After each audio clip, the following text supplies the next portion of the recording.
देखो, सिद्ध कीजिए कि वृत्त के बाह्य बिंदु से खींची गई स्पर्श रेखाओं की लंबाई हमेशा क्या होती है? बराबर। ये हमको सिद्ध करना है। तो तुमको पता था और मैं बताया भी हूँ। अगर ये क्या है, ये वृत्त है, ठीक है। इस वृत्त के बाह्य बिंदु से खींची गई स्पर्श रेखा, इस वृत्त के कहीं पास बाह्य बिंदु क्या है? बाह्य बिंदु से खींची गई स्पर्श रेखा, ये क्या हो गई? स्पर्श रेखा हो गई। रेखा की लंबाई समान होती है। तो हमने ये चित्र को बना लिया। क्या कर लिया? चित्र को बना लिए। ये देखिए, इसको मान लेते हैं P, इसको मान लेते हैं A, इसको मान लेते हैं B, इसको मान लेते हैं O, और एक यहाँ पास हम लोग इस पे लाए। ये सबको पता है। सिद्ध कीजिए कि वृत्त के बाह्य बिंदु से खींची गई स्पर्श रेखा, वृत्त है, वृत्त के बाह्य बिंदु से खींची गई स्पर्श रेखा मतलब ये और ये क्या होना चाहिए? बराबर होना चाहिए, मतलब समान होना चाहिए। तो हम लोग लिखेंगे, हल करने से पहले इसमें देखेंगे गिवन डेटा। तो वृत्त क्या है? वृत्त का केंद्र क्या है? O। वृत्त का केंद्र क्या है? O। वृत्त का केंद्र O है। स्पर्श रेखा क्या है? A और B। स्पर्श रेखा PB व PA है, मतलब पूरा, ठीक। और वृत्त की त्रिज्या क्या है? OB और OA है। तथा जहां पास टच कर रही उसे क्या बोलेंगे? स्पर्श रेखा बिंदु। स्पर्श बिंदु क्या है? हमेशा B और A। वृत्त का क्वेश्चन आए, रेखा का क्वेश्चन आए तो चित्र बनाओ, ये डेटा लिख दो, आधा नंबर फिक्स। आधा नंबर इसमें क्या हो गया? फिक्स हो गया। अब हम लोग क्या करेंगे? हल करेंगे। पहले हमें ये करना है कि हमें करना क्या है। पहले तो ये तो पता कर लें, इसको करने से पहले हमें करना क्या है? करना है कि दो स्पर्श रेखाएं हैं, उनका क्या होना चाहिए? बराबर या समान। तो इसको हमको सिद्ध क्या करना है? PB बराबर क्या सिद्ध करना है? PAP। ये सिद्ध करना है कि नहीं? अब इसको सिद्ध करने के लिए हम लोग अब हल करेंगे। अब हम लोगों ने अभी तक तो केवल क्वेश्चन लिखा है, अब सॉल्यूशन अब होगा। तो तुम लोग ये बताया ये गया था कि कोई एक वृत्त है। क्या है? वृत्त के बाह्य बिंदु से कोई एक स्पर्श रेखा खींची जाए और जहां पास टच करे स्पर्श बिंदु से केंद्र को मिलाने वाली रेखा, ये जो कोण बनाता है कितने का होता है? 90 डिग्री। ये भी कितने होगा? 90 डिग्री। ये चीजें मिल गया। और जब ये 90 और ये 90, ये दोनों रेखाएं क्या है? ये दोनों त्रिभुजों के लिए क्या है? उभयनिष्ठ है। जब ये उभयनिष्ठ है तो वृत्त की त्रिज्याएं क्या आपस में बराबर होंगी। जब वृत्त की त्रिज्या बराबर, उभयनिष्ठ बराबर, ये कोण बराबर, ये कोण क्या होंगे? बराबर होंगे। जब ये कोण बराबर होंगे तो वृत्त की स्पर्श करने वाली रेखा भी क्या होंगे? बराबर। तो हमको इसको बराबर करने के लिए सबसे पहले क्या करेंगे? त्रिभुज ले लें। त्रिभुज हमको क्या दिख गया? PBO दिखा कि नहीं दिखा?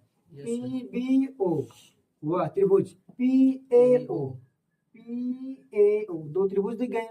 इस त्रिभुज में ये देखो कितने इंच का है? 90 डिग्री। ये क्या है? हमें पता है कि किसी बाह्य बिंदु से वृत्त के स्पर्श बिंदु को उसके केंद्र से मिलाने वाली रेखा से बनने वाला कोण कितने डिग्री होता है? 90 का। तो हम लोग लिखेंगे एंगल PBO बराबर एंगल PAO। कितने डिग्री होगा? 90 अंश का एक कोण हो गया।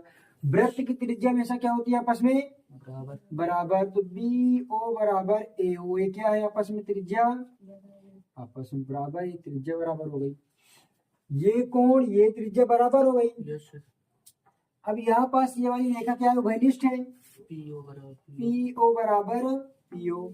ये कैसा रेखा है? उभयनिष्ठ है। उभयनिष्ठ, ठीक है। अब जब उभयनिष्ठ हो गया तो जब ये कोण इसके बराबर त्रिभुज में, ये रेखा इसके बराबर है इस त्रिभुज में, ये उभयनिष्ठ है, तो ये भी कोण आपस में क्या होगा? बराबर। तो हमें ये पता है कि साइड एंगल दिख गया क्या? साइड एंगल, साइड कसौटी से त्रिभुज क्या होगा? PBO समरूप किसके है? PAO। जब ये समरूप होगा तो जब ये समरूप होगा तो इसकी भुजाएं भी क्या है आपस में बराबर।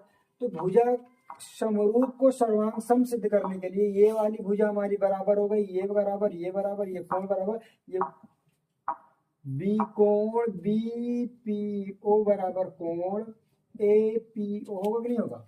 जब ये बराबर होगा त्रिभुज क्या हो जाएगा सर्वांग सम।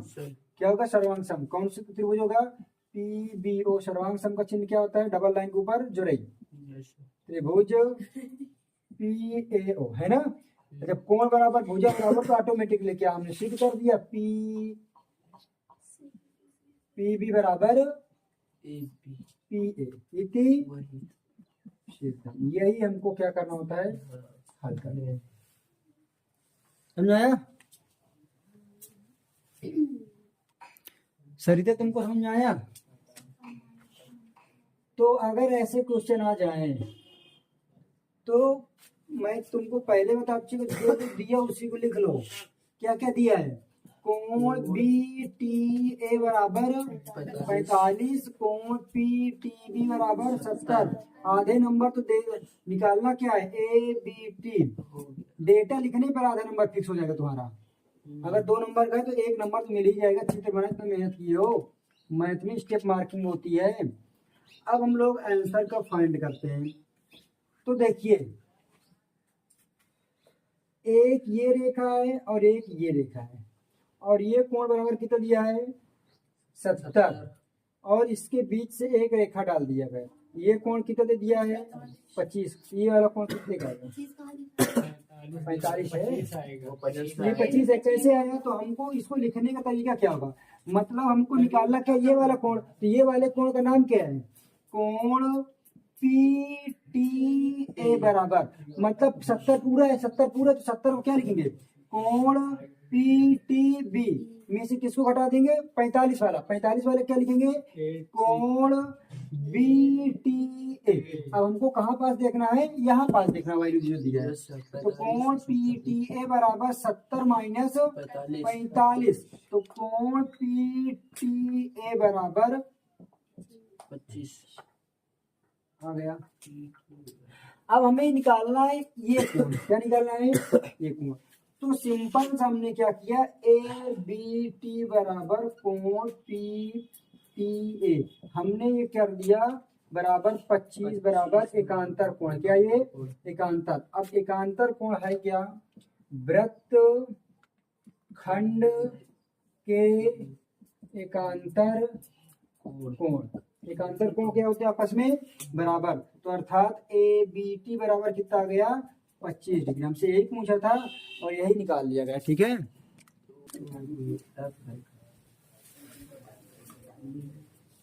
चलिए देखो पहले बात तो दिया डेटा क्या दिया वो लिख लेते हैं हम लोग। ए बी बराबर ए सी दिया है ए बी बराबर ए सी दिया है और हमको सिद्ध क्या करना है बीई बराबर ईसी क्या करना है सिद्ध करना है। ठीक है अब देखिए पहले ये बताइए किसी भी वृत्त क्या होता है किसी भी वृत्त के बाह्य बिंदु से खींचा गया स्पर्श रेखा हमेशा क्या होता है बराबर। स्पर्श रेखा यहाँ पे इसमें क्या होती है बराबर होती है। किसी भी बाह्य बिंदु से खींची गई स्पर्श रेखा आपस में क्या होंगी बराबर होंगी। तो देखिए तो एडी बराबर क्या होगा ए समीकरण ए। इसी प्रकार बीडी बराबर क्या होगा बीई समीकरण 2। फिर इधर क्या हो जाएगा सी एफ बराबर क्या हो जाएगा सी। ये भाई सी एफ बराबर सीई या सीई बराबर सॉरी सी एफ बराबर सी है ना। समीकरण 3 यहाँ देखिएगा समीकरण 3।